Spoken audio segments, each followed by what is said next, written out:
Cuenta la historia que en una ocasión San Francisco de Asís se fue a la capilla y estuvo orando toda la noche. Toda la noche. Y al otro día, uno de sus hermanos se le acerca y le pregunta: Padre Francisco, hermano Francisco, dinos, ¿qué oraste? Queremos saber, queremos aprender. Y San Francisco le dijo: en mi oración yo le dije a Dios Padre, y Él me dijo Hijo. Esa fue toda su oración, toda la noche. ¿Por qué les digo esto? Porque a veces cuando pensamos en la oración, pensamos en lo que tenemos que hablar con Dios. Y la oración no solamente es hablar, sino escuchar. Así como la comunicación se da de ida y vuelta, así también tiene que ser nuestra oración, de ida a hablar con Dios, pero también de vuelta. La oración, más que hablar con Dios, es dejar que Dios nos hable. Y fíjense cómo hay grados en la oración. La primera oración, la más simple, la más rudimentaria, digamos, el kindergarten de la oración sería la oración vocal. Hablar, rezar, recitar, usar los labios. Pero es la primera etapa, la más simple, la más sencilla.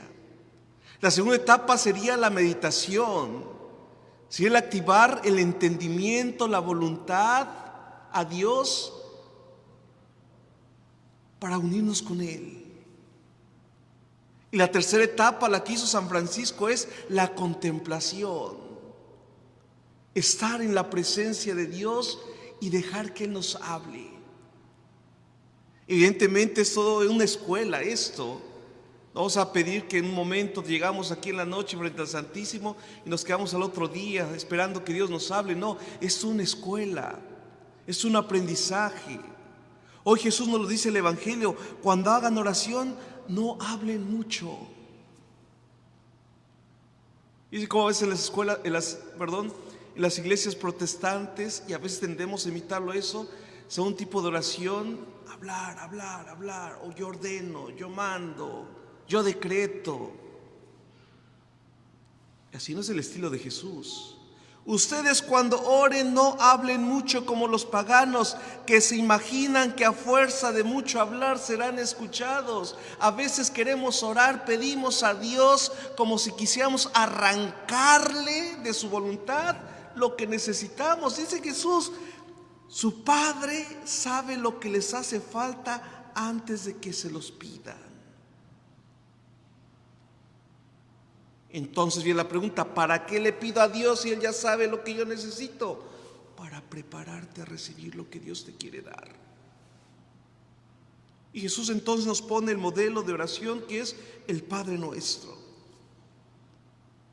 Fíjense, un detalle bien importante. En nuestra oración, es decir, en nuestra relación con Dios, Jesús nos enseña a llamar a Dios Padre.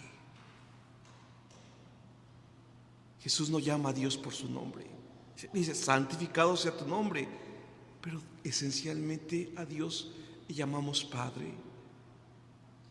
Pidámosle al Señor, hermanos, que nos conceda esta gracia de saber ponernos en la presencia de Dios. Ojo, si la oración es ponernos en la presencia de Dios, ser inmersos en Cristo, entonces la oración no solamente se reduce aquí a la Santa Misa, no se reduce solamente cuando oramos el rosario.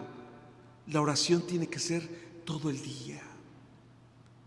Cuando trabajamos: Señor, me pongo en tu presencia, te ofrezco este trabajo, te ofrezco limpiar mi casa, te ofrezco esto que voy a manejar, voy a hacer, mi estudio, esta enfermedad.